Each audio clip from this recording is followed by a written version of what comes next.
तो गाइस, पंजाब के जलंधर गांव में बंटी नाम का एक लड़का रहता था। उसका एक रूटीन था कि वो हर रोज मॉर्निंग वॉक के लिए जाता था। वो अक्सर मॉर्निंग वॉक के लिए अपने घर से काफी दूर निकल जाया करता था। फिर खेतों और जंगलों का चक्कर लगाने के बाद वो अपने घर वापस आ जाता। अब एक दिन बंटी मॉर्निंग वॉक के लिए जब थोड़ी अलग जगह पर निकल जाता है तो वो देखता है कि एक रास्ते में बहुत बड़ा पत्थर रखा हुआ था, जिसे देखकर बंटी पहले तो ये सोचने लगा कि आखिर इतना बड़ा पत्थर इस रास्ते में आया कैसे। फिर ज्यादा सोचे बिना बंटी पत्थर की साइड से हटकर घर की तरफ जाने लगा। बट जैसे ही वो आगे बढ़ता है तो अचानक पीछे से उसको कहीं से ठक ठक की आवाज सुनाई देती है। वो जब पीछे मुड़कर देखता है तो उसे एक बूढ़ा आदमी छेनी और हथौड़े से उस पत्थर पर चोट मारता हुआ दिखाई देता है ना। बंटी को ये चीज थोड़ी सी अजीब लगती है, पर अगेन वो इस पर ज्यादा ध्यान नहीं देता और अपने घर चला जाता है। अगले दिन जब बंटी मॉर्निंग वॉक के लिए आता है तब उसी रास्ते में वही बूढ़ा आदमी उसको फिर से दिखाई देता है, पर अगेन बंटी उन पर ध्यान नहीं देता और साइड से निकल जाता है। पर जब हर रोज वो उस बूढ़े आदमी को ऐसा करते हुए देखता है तो एक दिन वो उससे जाकर पूछ ही लेता है,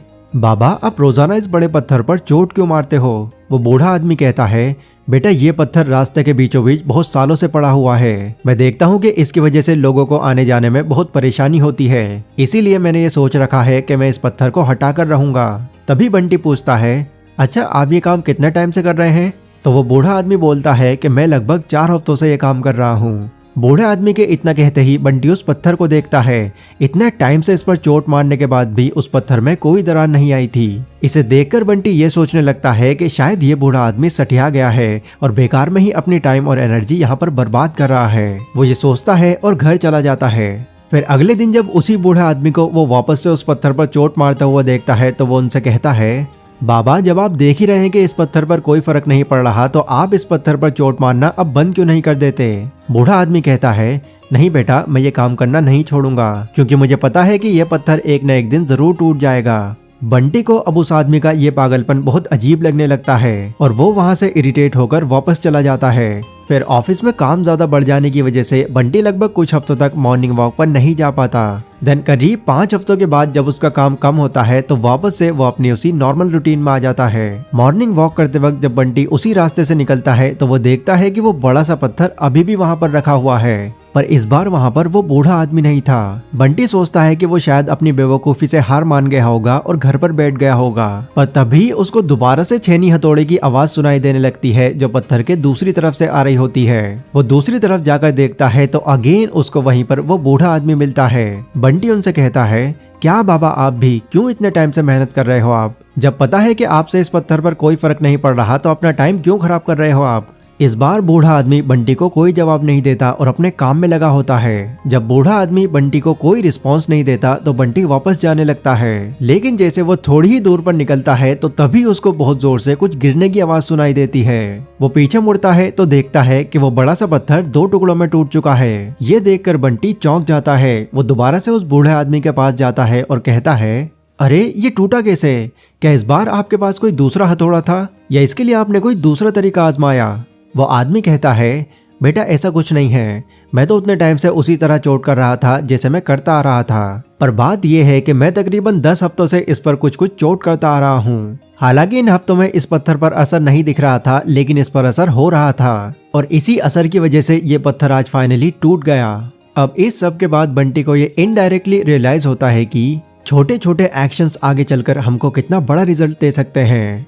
देखो, हम ह्यूमंस की शुरू से ये टेंडेंसी बनी हुई है कि हमें किसी भी काम का जल्दी रिजल्ट देखना ज्यादा अच्छा लगता है। फिर भले ही वो रिजल्ट किसी काम का हो, किसी गोल का हो या फिर किसी बिजनेस का हो, हम चाहते हैं कि बस जल्द से जल्द हमें इस चीज का रिजल्ट देखने को मिल जाए। और इसीलिए आपने देखा होगा कि लोग बहुत बड़े बड़े रिस्क लेकर अपना पैसा कहीं भी लगा देते हैं या जल्दी बॉडी बनाने के लिए अनहेल्दी सप्लीमेंट्स या फिर एस्टेरॉइड्स लेने लगते हैं। क्यों?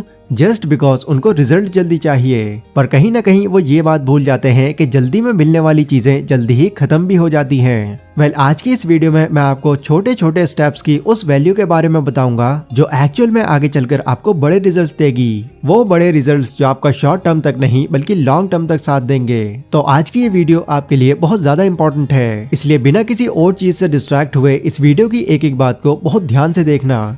सो लेट्स बिगिन। तो पहला पॉइंट कहता है कि understand the result takes time. जब भी हम किसी काम को शुरू करते हैं तो काम शुरू करने से पहले ही या फिर थोड़ा बहुत करके ही हम ये सोचने लगते हैं कि बस जल्द से जल्द हमें इसके रिजल्ट्स दिखने लगे। पर इन रियलिटी ऐसा नहीं होता, क्योंकि किसी भी काम के रिजल्ट आने में टाइम लगता है और जब वो टाइम हम उस काम को दे नहीं पाते और वो पूरा नहीं हो पाता तो फौरन ही हम उससे हार मानकर उसको क्विट कर देते हैं। एग्जाम्पल, मान लीजिए कि आपका वेट थोड़ा बढ़ गया है और आप अपना वेट घटाना चाहते हैं, जिसके लिए आप जिम ज्वाइन कर लेते हैं। अब 1-2 हफ्ते के बाद जब आप खुद को मिरर में देखते हैं तो आप मेजर करते हैं कि आप पर कोई फर्क नहीं पड़ा, जिसकी वजह से आपको ये लगने लगता है कि यार जिम जाना और वर्कआउट करना मेरे बस की बात नहीं, क्योंकि इससे तो मेरी बॉडी में कोई बदलाव ही नहीं आ रहा, और ये सोचकर हम जिम को क्विट कर देते हैं। पर क्या सच में जिम जाना या वर्कआउट करना टाइम वेस्ट करना है? बिल्कुल नहीं, राइट। सिर्फ हमें वर्कआउट करने से जो पेन होता है, जब उसका रिजल्ट हमें देखने को नहीं मिलता तो हम खुद ही गिव अप कर देते हैं। लेकिन इंटरनली हमारी बॉडी में चेंजेस आते हैं, बट शुरुआत में वो चेंजेस इतने माइनर होते हैं कि उनका हमको पता ही नहीं चलता।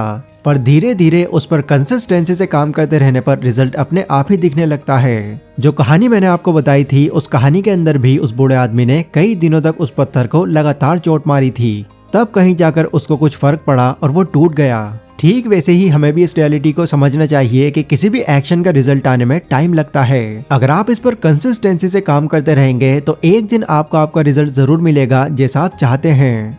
दूसरा रूल कहता है, take massive actions every day.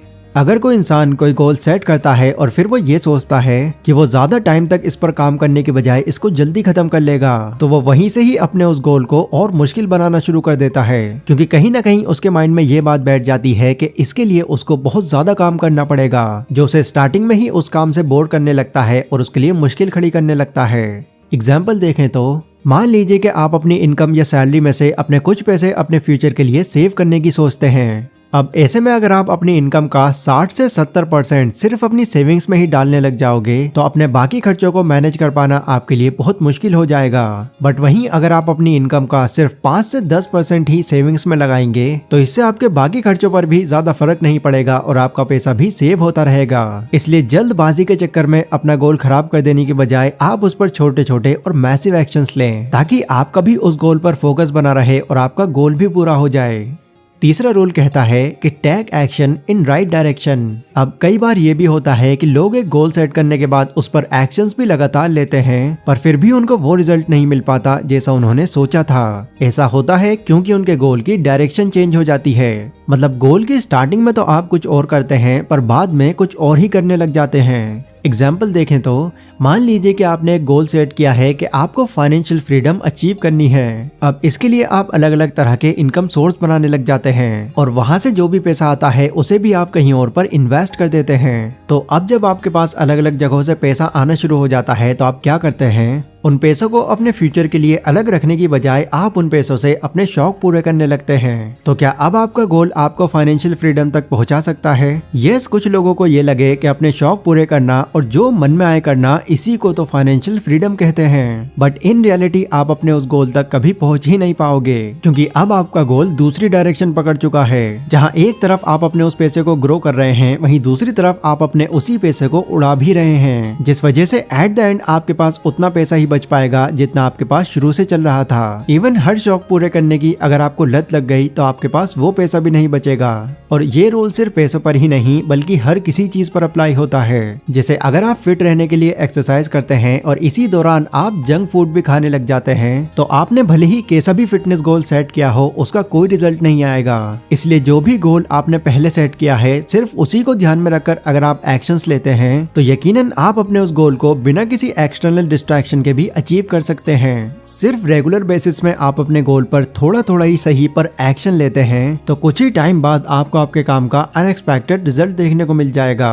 तो ये थी गाइज एक पूरी इन्फॉर्मेशन कि किस तरह आप अपने स्मॉल एक्शन से एक मैसिव रिजल्ट अचीव कर सकते हैं। इन पॉइंट्स को अगर मैं शॉर्ट में समराइज करूं तो पहले रूल में हमने देखा था कि गोल चाहे कैसा भी हो, उसको पूरा होने में टाइम लगता है और ये बात जितना जल्दी हो सके आपको एक्सेप्ट कर लेनी चाहिए, क्योंकि अगर आप अपने उस गोल को सही टाइम नहीं दे पाए तो उसको पूरा ना होते हुए देखकर आप डिमोटिवेट हो जाएंगे और उसको क्विट कर देंगे। दूसरे रूल में हमने देखा था कि अगर आप कोई गोल सेट करके उस पर लिमिट से ज्यादा काम करने लगेंगे तो यकीनन आप इससे अपने ऊपर बहुत ज्यादा प्रेशर डाल लेंगे, जिससे अगेन कुछ ही टाइम में वो सब आपको बोरिंग लगने लगेगा और अगेन आप उसको क्विट कर देंगे। इसलिए बिना ज्यादा हड़बड़ी में आए आपको बस अपने उस गोल पर एक पर्टिकुलर टाइम के लिए काम करते रहना है। तीसरे रूल में हमने देखा था कि कई लोग शुरुआत में गोल सेट करके उसे धीरे धीरे अपनी आदत की वजह से बदलना शुरू कर देते हैं, जिससे कहीं ना कहीं वो अपने उस गोल में भटक जाते हैं। इवन बाद में तो उनको ये भी याद नहीं रहता कि उन्होंने एक्चुअल में कौन सा गोल सेट किया था। इसलिए जो भी गोल आपने शुरुआत में सेट किया है सिर्फ उसी गोल को ध्यान में रखकर आपको एक्शंस लेने हैं, ताकि आगे चलकर आपके उस गोल में कोई बदलाव ना आए और एक टाइम आने के बाद आप उसको अचीव कर लें।